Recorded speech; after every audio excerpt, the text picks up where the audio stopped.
Segunda clase del curso de ética, dictada el día 5 de mayo de 1960. Llámate de 2 puntos de vista. O se hace un estudio teológico, cristológico del hombre, porque como decía Pascal, la única manera de saber lo que es el hombre es conocer a Cristo.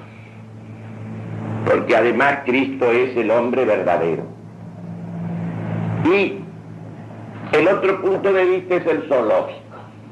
No hay más que teología del hombre y zoología del hombre.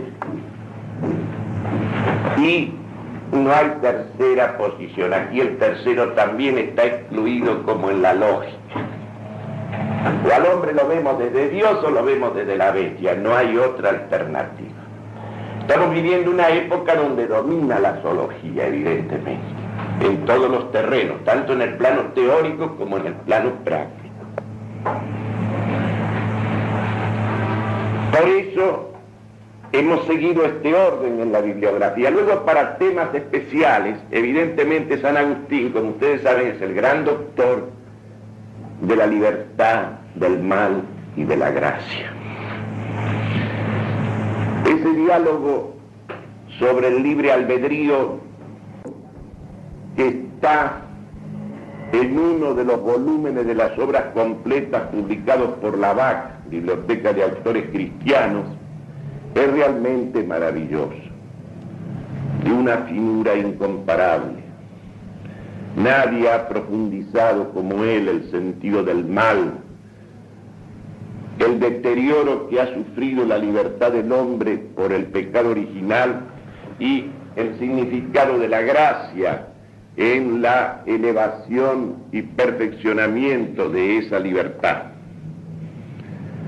Después yo cito el libro de Sertilanges sobre el problema del mal, porque ese libro es una historia bastante completa de todas las maneras en que el mal y el bien han sido considerados y entendidos en las distintas culturas, escuelas y posiciones, lo mismo en el mundo occidental que en el mundo oriental. Los libros de Piper los cito también porque son de una gran finura, de una gran profundidad teológica. Esos libros sobre la esperanza, sobre la fortaleza, sobre la justicia, sobre el fin último. El libro de Castellani es una cosa realmente seria, en cuanto es una de las síntesis mejores que yo conozco acerca del problema del fin último, considerado lógicamente del punto de vista teológico. Y los ensayos de Claudel, que están en 2 libros que creo que no están traducidos al castellano, que se llaman Posiciones y Proposiciones. Hay ahí algunos ensayos realmente finísimos. Yo cito 2, uno sobre la libertad y el mal, y el otro las proposiciones sobre la justicia. Claro que hay mucho más, pero con esto hay para toda la vida, en realidad, si uno quiere profundizar en estos problemas. Hoy vamos a tratar ya el problema del fin último. ¿Cómo es Determinación del fin último, el tema de ahora, el tema de esta clase. Yo el otro día me estuve refiriendo a la experiencia moral, mostrando que la experiencia moral es una experiencia de carácter metafísico. Porque si bien es cierto que en los actos morales hay siempre manifestaciones de carácter material, de carácter físico en las acciones de los hombres, pero evidentemente lo que tiene sentido ético en esos actos no es, digamos así, el momento exterior, material, físico. Por eso, un mismo hecho físico, una misma manifestación física o externa de una experiencia moral puede tener un valor y un significado ético completamente distinto. Por ejemplo, un hombre mata a otro. Ese ese acto del punto de vista material, digamos así, es el mismo en diversos casos, pero moralmente pueden ser completamente distintos.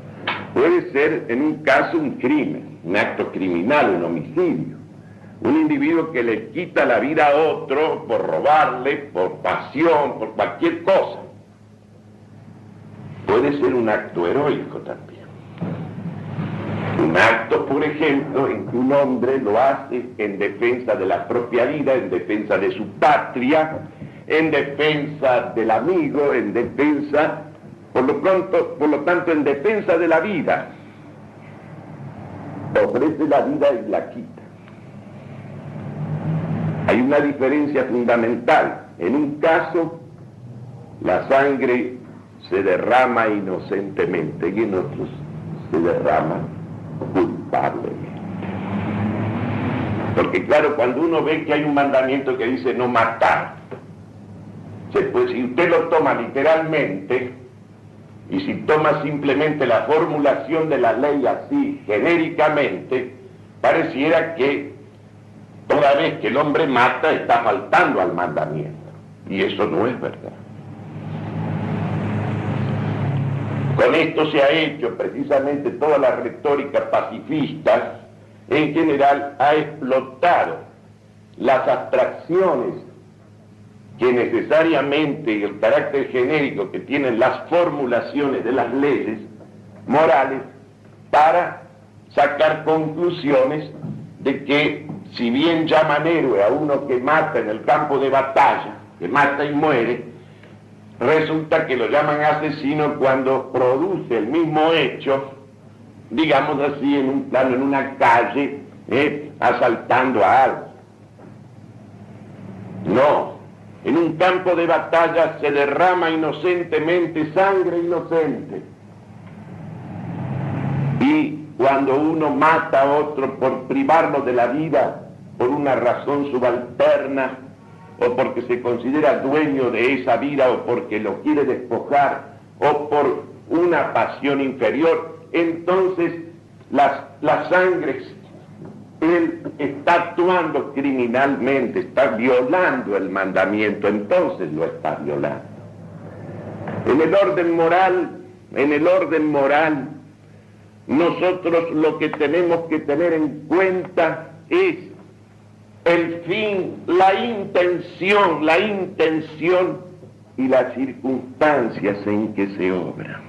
Estas tres cosas entran dentro de todo caso concreto de moral. Además hemos dicho otra cosa que es fundamental de tener en cuenta. El mal, cuando nosotros obramos mal, cuando nosotros obramos contra la ley moral, contra la ley natural, contra la ley divina, esos actos nuestros producen consecuencias, producen efectos, tienen una proyección concreta en la vida de las demás personas y en la vida de la sociedad. Incluso pueden comprometer el destino de las personas y el destino de las naciones, actos, por ejemplo, inmorales de los responsables, por ejemplo, de la vida de una comunidad.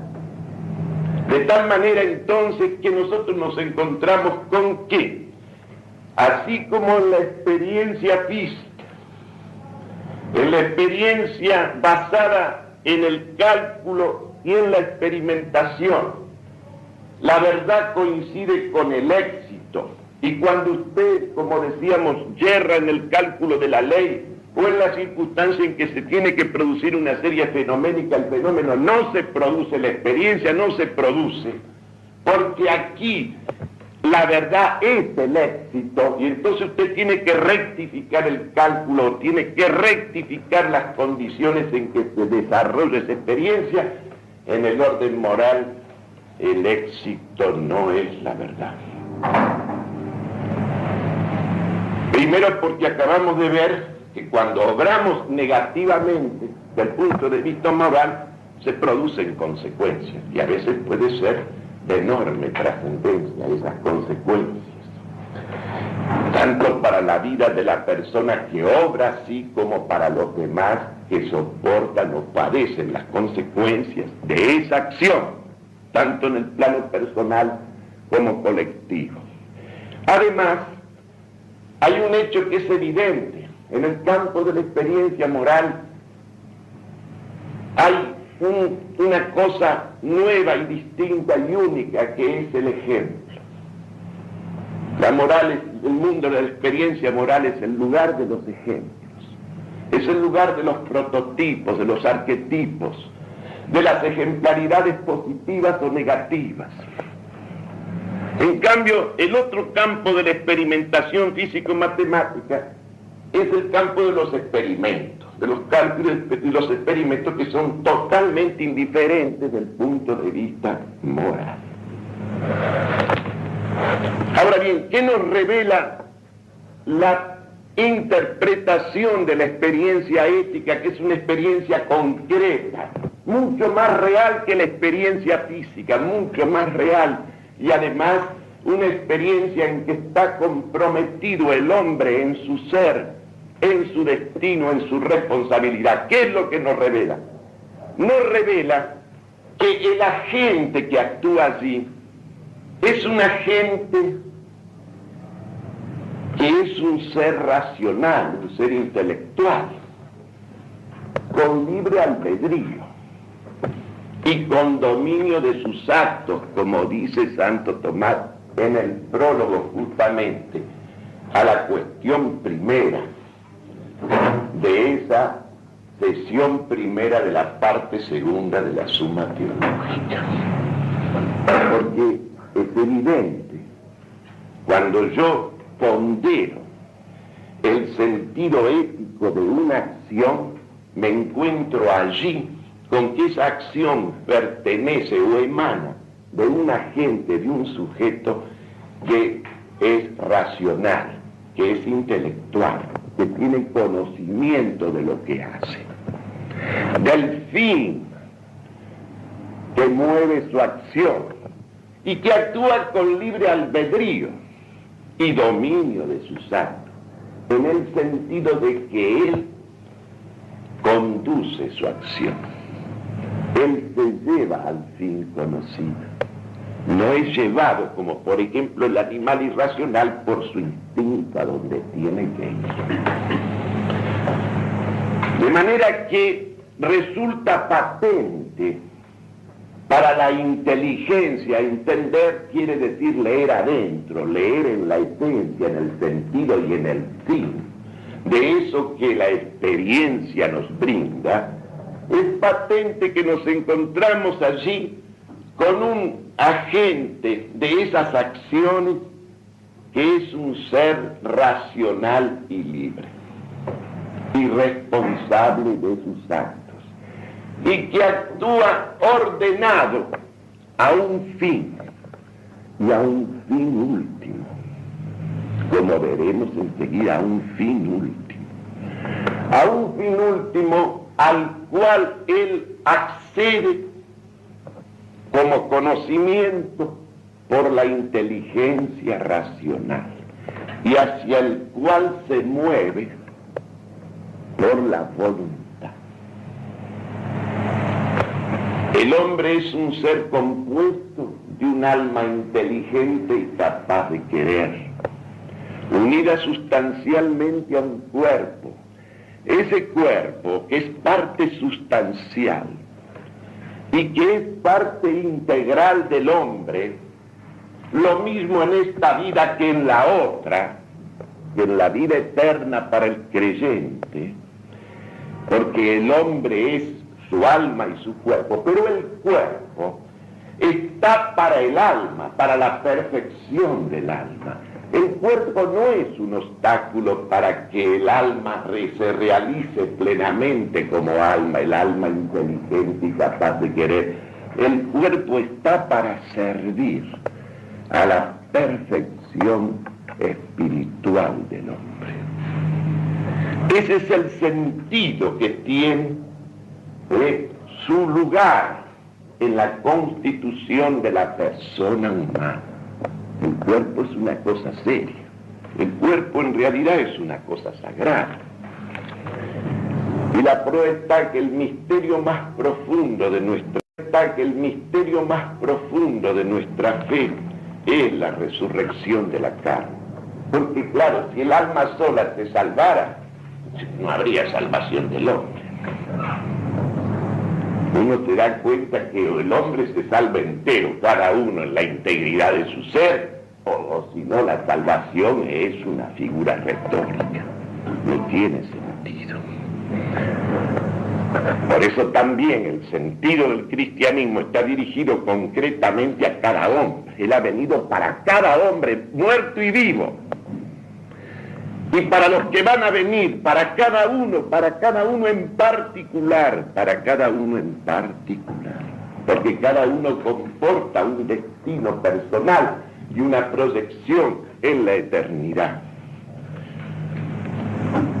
De manera entonces que para ir ordenando las cosas y no dejarnos llevar un poco por la pasión de lo que vamos desarrollando, digamos así, el hombre hecho a imagen de Dios es un ser intelectual con libre albedrío y dominio de sus actos. El dominio de sus actos, ¿por qué lo tiene el hombre? Por estas dos facultades inmateriales de su alma que son la razón y la voluntad. La razón y la voluntad. Miren la finura incomparable de Aristóteles, que era un filósofo pagano, cuando en la parte tercera de su Tratado del Alma, refiriéndose al alma que piensa y que quiere, dice: el alma cuando piensa y cuando quiere actúa como si fuera un principio separado e impasible. Un principio separado e impasible. Actúa cuando piensa y cuando quiere como si estuviera desprendido del cuerpo, a pesar de que está sustancialmente unida a él, porque el alma que siente con el cuerpo, que vivifica el cuerpo, es la misma alma que piensa y que quiere. Y que incluso puede llevar a su cuerpo al sufrimiento y a la muerte voluntariamente, porque el alma, como les recordaba en ese comentario de San Juan de la Cruz, está más unido a lo que ama que al mismo cuerpo que anima. Y esto no es retórica, esto es la realidad concreta, existencial de la condición que el hombre tiene. Lo que pasa es que nos domina la vulgaridad, especialmente en estos medios ilustrados, doctorales.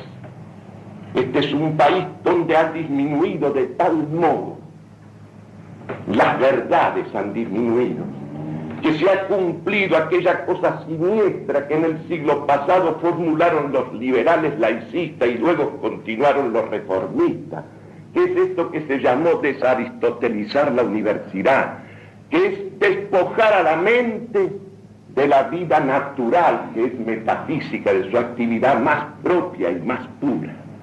Y por eso la inteligencia ilustrada y dirigente del país es una inteligencia sin metafísica, irremediablemente vulgar, que en política actúa como simple habilidad y astucia, no como sabiduría y prudencia.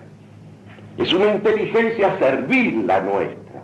Es una inteligencia de vasallos, de lacayos, porque no cultivamos el hábito soberano de la inteligencia, que es el hábito metafísico, el que permite hacer estas distinciones. Entonces, cuando Aristóteles dice, el alma actúa como un principio separado e impasible cuando piensa y cuando quiere, está queriendo significar que, si bien la misma alma, unida sustancialmente al cuerpo, que vivifica, que forma, que anima al cuerpo, que siente con el cuerpo y que se mueve con el cuerpo, esa misma alma, cuando piensa, sobrepasa la actividad corporal y produce un acto puramente inmaterial. Por eso puede haber objetividad en el conocimiento. Por eso nosotros podemos entender las cosas por encima de nuestro interés, por encima de la impresión que pueda producirla, por encima del partido que le podamos sacar, podemos verla en ellas mismas. Y a nosotros mismos nos vemos también según somos y según obramos, porque hay en nosotros una conciencia moral que es una conciencia metafísica que nos da el sentido del bien y del mal. Nosotros cuando obramos mal tenemos conciencia, surge un juez en nosotros como si fuera un alguien, un otro, que actuara por encima nuestro, dentro de nosotros, y que está determinando que hemos obrado bien o que hemos obrado mal. Estos son hechos de experiencia que todo el mundo tiene. Es un hecho realísimo, es un hecho real, profundamente real, yendo a un plano tan manoseado hoy como es el plano de la vida sexual y de la liberación de los instintos. Es evidente que todo hombre que, por ejemplo, realiza su vida sexual prostibulariamente, uniéndose con prostitutas, pongamos por caso o viceversa la mujer, el hombre no puede de ninguna manera sentirse que ese desahogo instintivo lo puede satisfacer de ninguna manera. Le deja una cosa amarga y tremenda, porque en el hombre hay este principio interior, que hasta en los propios enfermos mentales, hasta en los esquizofrénicos, hasta en esas personas que sufren y padecen a veces definitivamente un empañamiento de la conciencia, sin embargo esa conciencia de pronto se libera de la sombra y adquiere una tremenda agudeza y sentido del bien y del mal que obra. En consecuencia, cuando nosotros consideramos a este ser racional y libre, que actúa con conocimiento del fin y con deliberación y elección de los medios, porque tiene dominio de sus actos, estamos sencillamente desplegando el esquema del hombre interior. Como dice Santo Tomás, el alma es el hombre interior, y el hombre interior es esta criatura racional y libre y responsable. En consecuencia, el dominio de sus actos, dice Santo Tomás, el hombre lo tiene por la razón y la voluntad. Son acciones propiamente humanas las que proceden de una voluntad reflexiva, deliberada, de una voluntad reflexiva, deliberada, de una voluntad lúcida. Porque hay otras acciones en nosotros que no son propiamente humanas, como por ejemplo toda la vida vegetativa. La vida vegetativa, crecer, nutrirse, reproducirse en el aspecto ese puramente instintivo, todas esas actividades no son voluntarias, no son propiamente humanas, las tiene el hombre en común con el animal, solo que en el hombre no se pueden realizar como en el animal. Ayer me decía una niña que frecuenta una de estas universidades que existen acá, que se van fundando, como decía un cura de un pago de acá, cercano, dice, las universidades se fundan como los boliches, y es verdad, es verdad. Resulta que decía el profesor de psicología social, le decía que todos los valores son relativos, todos los valores son relativos. Entonces, una niña, un poco desesperada, le digo, pero señor, entonces también la moral es relativa. La moral es relativa, la moral es subjetiva, la moral es según lo que uno valora. Entonces el hombre le dijo, dígame señorita, ¿usted saldría desnuda? No, dice, yo no saldría desnuda, porque claro, porque los principios morales que sustenta la sociedad que usted pertenece, lo cual ya es muy relativo decir eso, en fin, prohíben eso. Pero por ejemplo en África, en muchas tribus las mujeres actúan desnudas, se desplazan desnudas, y los hombres también. Entonces, como usted ve, la moral es un asunto que depende de las circunstancias, de los lugares, de los criterios, de la valoración. Ahora imagínense ustedes lo que esto significa. Señor, en el hombre puede haber una degradación, la hay, y a veces esa degradación oscurece, no ya el orden sobrenatural, el orden natural mismo. Pero qué cosa más natural, más de esa criatura racional y libre que el pudor. El pudor es esa especie de reacción en el hombre contra la desnudez bestial. El hombre no puede soportar, no puede exponer la animalidad de su ser, así desnuda y brutalmente, no.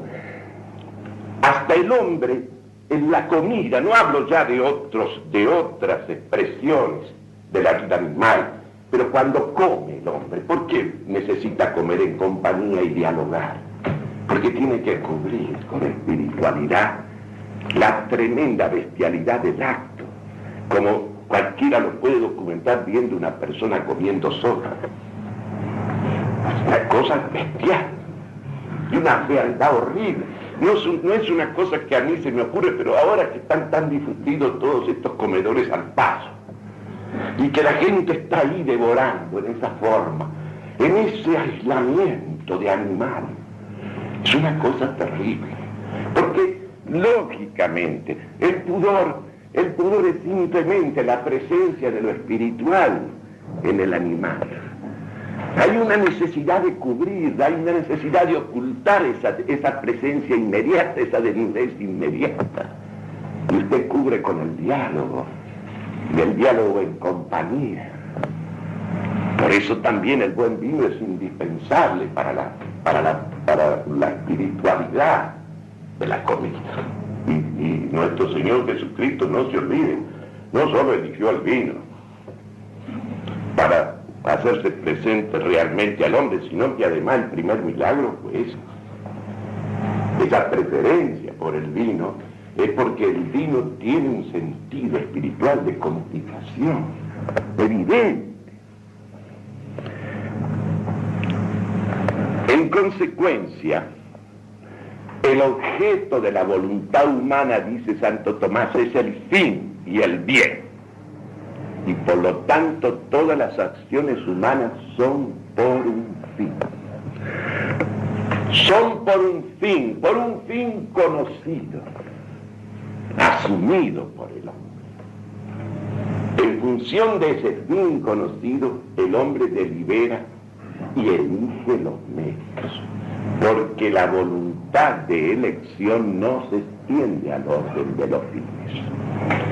Porque el hombre es una naturaleza, y la voluntad, antes de ejercerse como libre albedrío, es un querer que tiende a un fin último, porque es una naturaleza. Si yo tuviera que buscar una imagen para sugerir la situación del hombre, diría: el hombre nace embarcado, esa nave en que nace le ha sido dada en su estructura esencial y en sus disposiciones individuales, disposiciones, aptitudes, talentos, y tiene un puerto. La libertad que el hombre ejercita es la de un piloto que lleva él al puerto, a la nave, eligiendo el camino, en vez de ser llevado a donde tiene que ir. Pero el hombre está encuadrado, está dentro de un orden al cual él pertenece, y su libertad es simplemente el deber que tiene de ir a donde Dios ha dispuesto que debe ir él llevándose a sí mismo, conduciéndose a sí mismo. Eso quiere decir dominio de sus actos. Por eso él está ordenado al fin último, porque él es el que tiene que lúcidamente, conscientemente llevarse hasta allí. Todos los otros seres creados del mundo visible tienen una finalidad relativa, de medio, instrumental, y están en realidad, confluyen todas las criaturas del mundo material hacia el hombre. Así, y el hombre, al moverse hacia Dios o contra Dios, digamos así, también él levanta todo hacia Dios o lo deprime todo, lo aleja todo. Por eso el pecado original no solamente lo deterioró al hombre, deterioró todo en el orden natural. Solamente lo deterioró al hombre, deterioró todo en el orden natural. Y la expulsión del paraíso es simplemente la situación en que el hombre quedó cuando quedó apartado de Dios. Eso es lo que quiere decir esa palabra.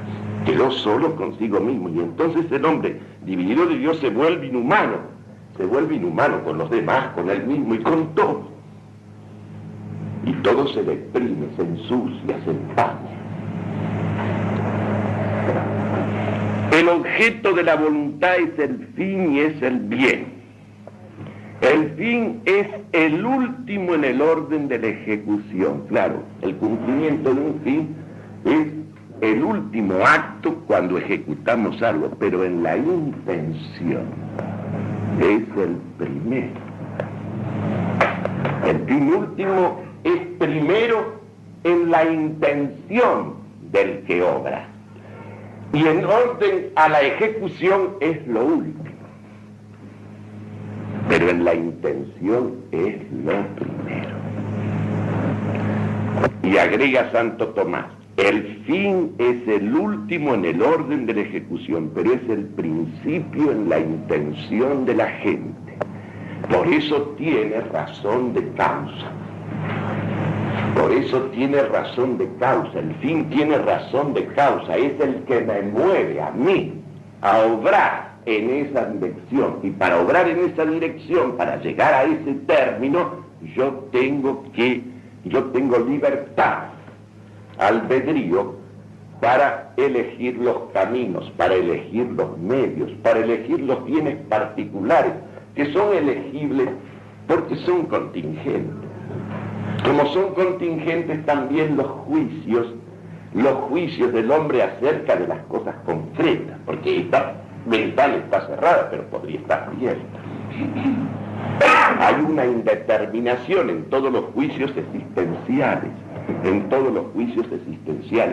Por eso también, en todo el orden de los bienes particulares, no del bien universal sobre el cual se proyecta la voluntad, como la inteligencia va hacia la verdad universal, que coinciden en el último fin, en el mismo ser, que es Dios.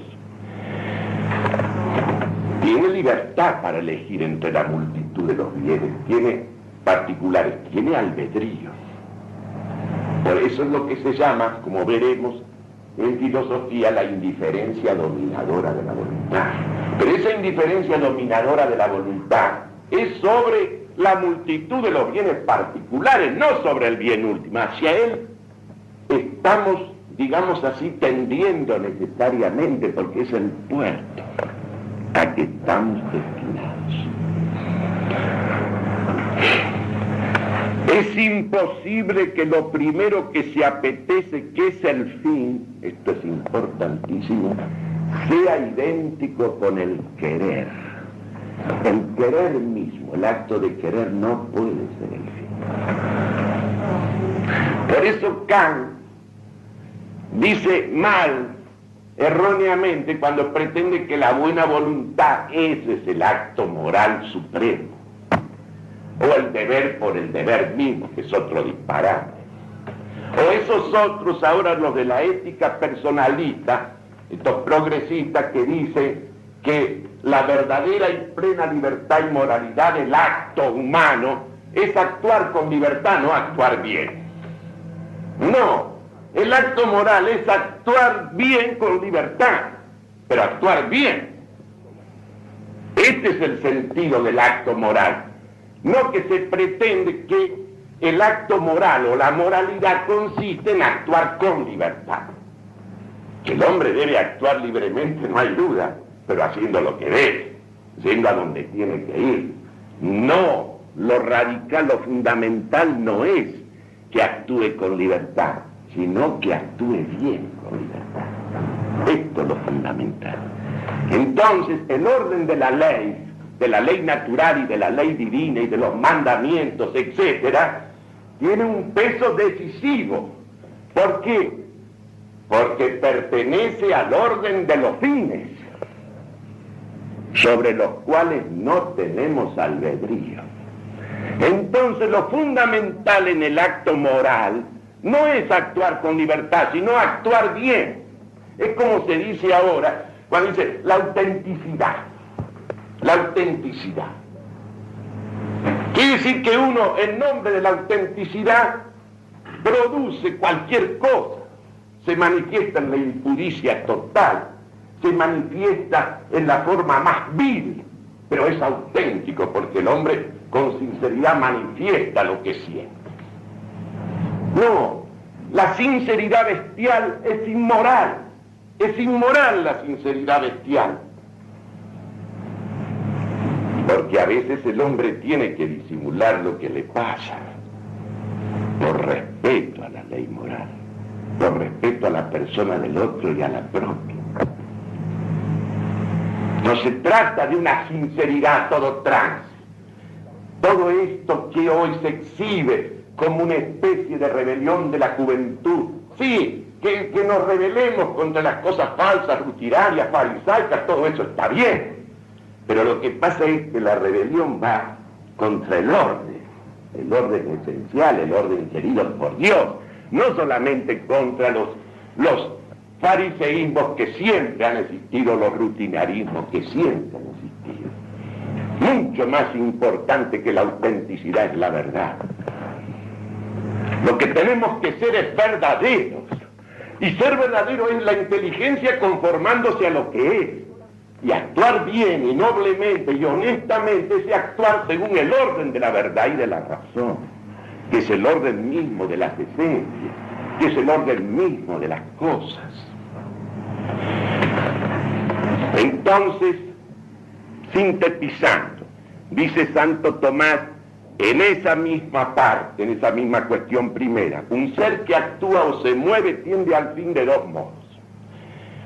O actúa y se mueve por sí mismo al fin como el hombre, o es movido por otro, como la flecha tiende a un blanco determinado por el arquero que le imprime su dirección a la misma. El hombre, él conoce el blanco, ve el blanco y tiene que moverse hacia él, se va a hacer. Pero observen bien que actuar por sí mismo no quiere decir de ninguna manera actuar para sí mismo. Son dos cosas completamente distintas. Que yo me mueva por mí mismo, a donde tengo que ir, que está ya determinado, esa es una cosa, esa es el ejercicio de la libertad en el bien. Ese es el acto moral. Ahora, que yo me mueva por mí mismo, para mí mismo, eso es justamente esa falsa autonomía radical del hombre que pretende erigirse él en fin de sí mismo. Y es la primera gran herejía madre de todas las demás.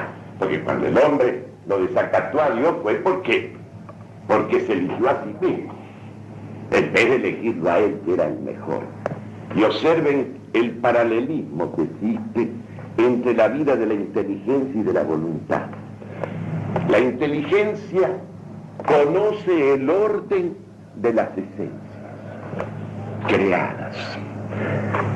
Todo el universo creado es un conjunto ordenado de naturalezas que están ordenadas a un principio, a un principio creador. Todo confluye. Universo quiere decir conversión hacia esa unidad. Y además, conocer una cosa, definirla.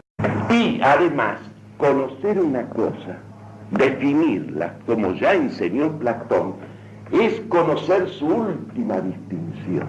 Por ejemplo, la última distinción del hombre es ser racional. Es también lo principal en él, lo mejor en él. Y la vida moral, el acto moral, el acto de la voluntad que sigue a la razón, que sigue a la inteligencia, se conforma a esa ley de la razón, a ese orden de la razón.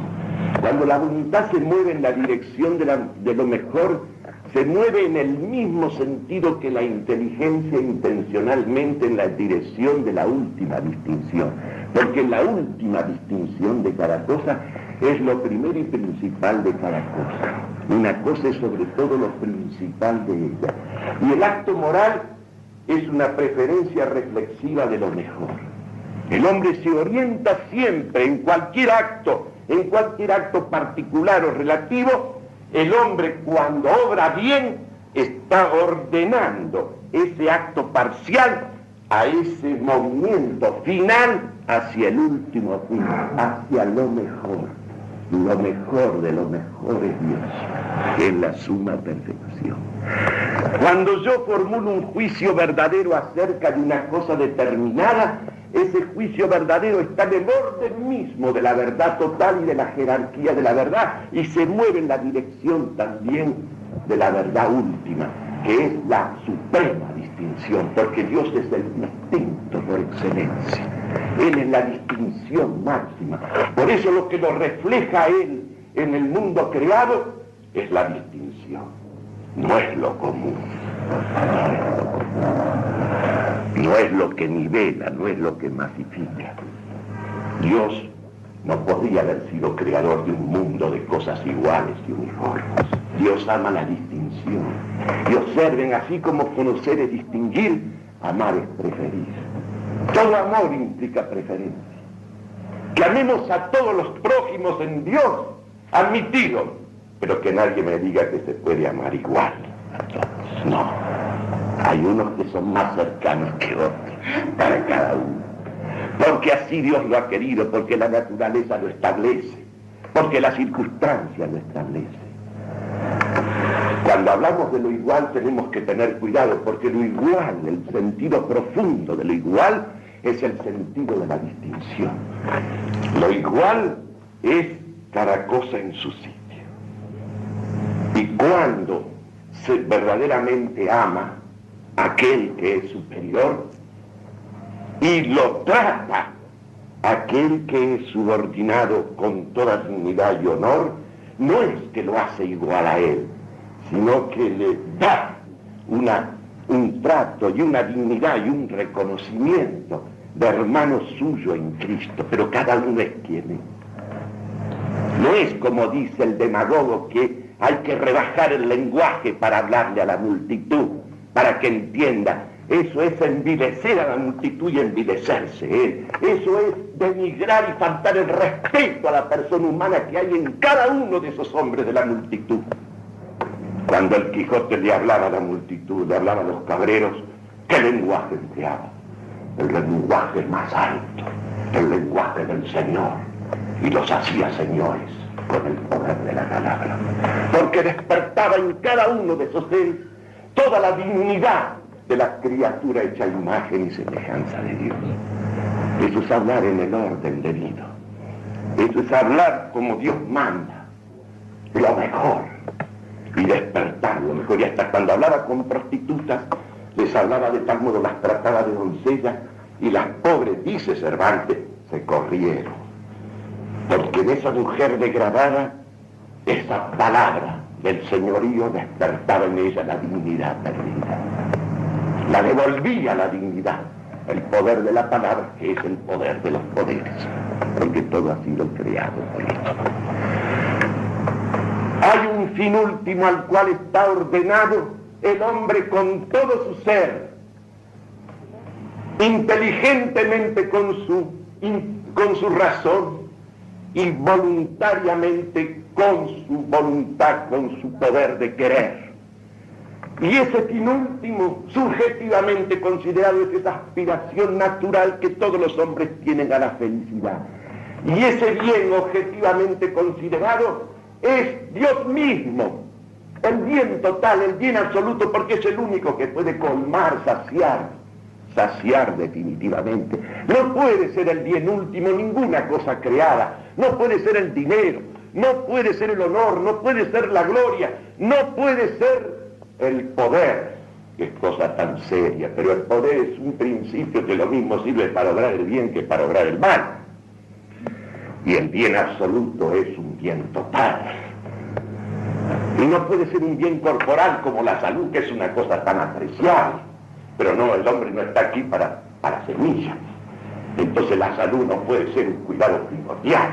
Hay que cuidar la salud, siempre que no comprometamos deberes más altos y fines más elevados. Tampoco los bienes del alma, porque no hablemos del placer. El placer sensual, el placer corporal no puede ser nunca un fin último. El hombre en el dolor físico y en el placer físico está solo. Hay un aislamiento terrible. Goza solo corporalmente y sufre solo corporalmente. Es un dolor que no puede ser participado como tal. No puede ser comunicado. No puede ser comunicado. Por eso el hombre tiene que poner la comunicación espiritual, el diálogo, la amistad. En la relación del hombre con la mujer, la sola pasión carnal sería el goce de dos seres aislados, que gozarían solos en una tremenda soledad que solamente colma, supera la comunicación, la amistad, la disposición al sacrificio, la oración, si son creyentes.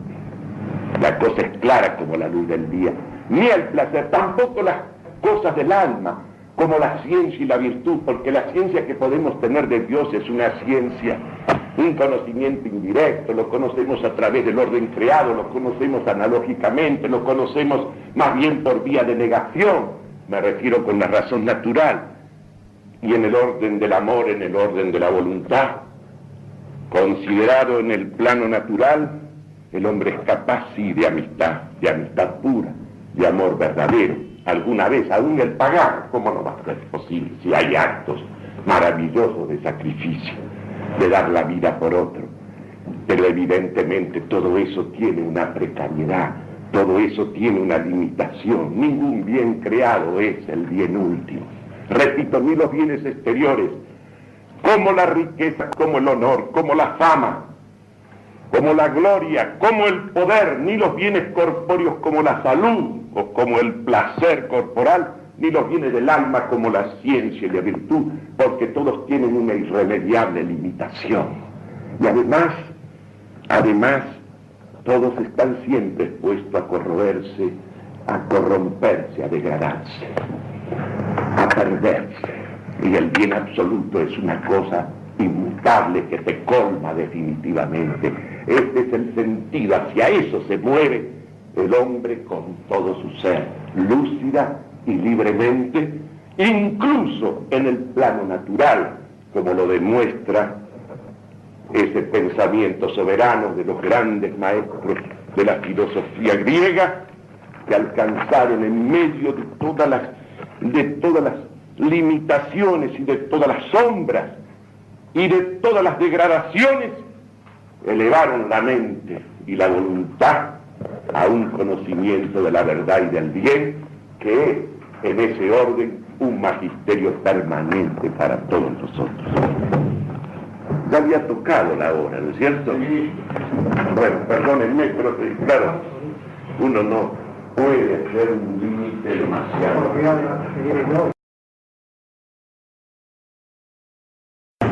Segunda clase del curso de ética, dictada el día 5 de mayo de 1960. Ya más que de 2 puntos de vista. No se hace un estudio teológico, cristológico del hombre, porque como decía Pascal, la única manera de saber lo que es el hombre es conocer a Cristo. Porque además Cristo es el hombre verdadero. Y el otro punto de vista es el zoológico. No hay más que teología del hombre y zoología del hombre. Y no hay tercera posición. Aquí el tercero también está excluido como en la lógica. O al hombre lo vemos desde Dios o lo vemos desde la bestia. No hay otra alternativa. Estamos viviendo una época donde domina la zoología, evidentemente, en todos los terrenos, tanto en el plano teórico como en el plano práctico. Por eso hemos seguido este orden en la bibliografía. Luego, para temas especiales, evidentemente San Agustín, como ustedes saben, es el gran doctor de la libertad, del mal y de la gracia. Ese diálogo sobre el libre albedrío está en uno de los volúmenes de las obras completas publicados por la BAC, Biblioteca de Autores Cristianos, es realmente maravilloso, de una finura incomparable. Nadie ha profundizado como él el sentido del mal, el deterioro que ha sufrido la libertad del hombre por el pecado original y el significado de la gracia en la elevación y perfeccionamiento de esa libertad. Después yo cito el libro de Sertilange sobre el problema del mal, porque ese libro es una historia bastante completa de todas las maneras en que el mal y el bien han sido considerados y entendidos en las distintas culturas, escuelas y posiciones, lo mismo en el mundo occidental que en el mundo oriental. Los libros de Piper los cito también porque son de una gran finura, de una gran profundidad teológica. Esos libros sobre la esperanza, sobre la fortaleza, sobre la justicia, sobre el fin último, las acciones de los hombres. Pero evidentemente lo que tiene sentido ético en esos actos no es, digamos así, el momento exterior, material, físico. Por eso, un mismo hecho físico, una misma manifestación física o externa de una experiencia moral puede tener un valor y un significado ético completamente distinto. Por ejemplo, un hombre mata a otro.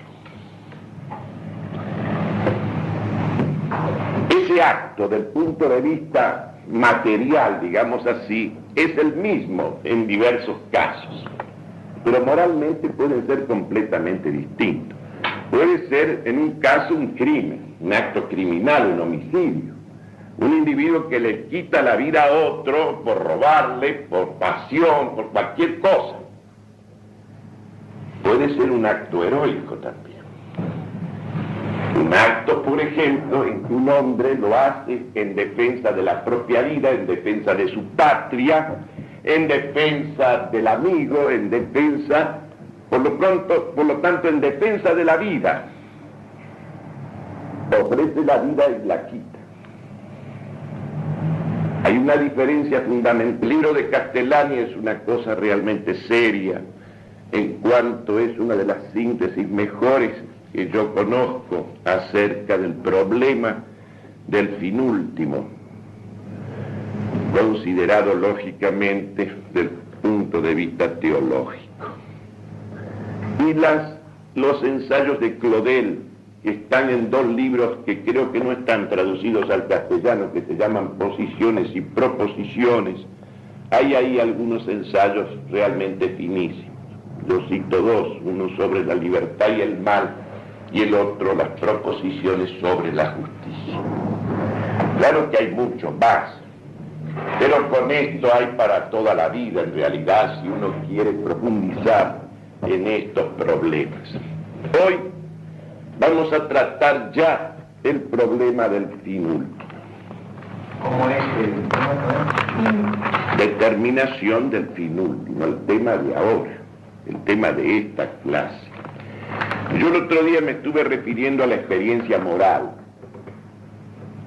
mostrando que la experiencia moral es una experiencia de carácter metafísico. Porque si bien es cierto que en los actos morales hay siempre manifestaciones de carácter material, de carácter físico, en un caso la sangre se derrama inocentemente y en otros se derrama culpablemente. Porque claro, cuando uno ve que hay un mandamiento que dice no matar, pues si usted lo toma literalmente, Y si toma simplemente la formulación de la ley así, genéricamente, pareciera que toda vez que el hombre mata está faltando al mandamiento. Y eso no es verdad.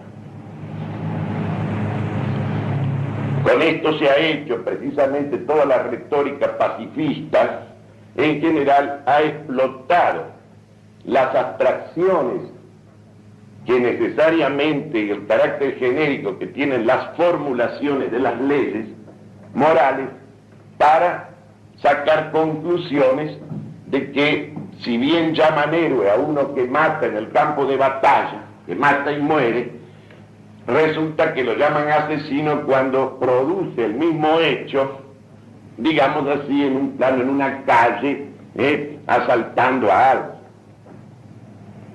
No, en un campo de batalla se derrama inocentemente sangre inocente. Y cuando uno mata a otro por privarlo de la vida,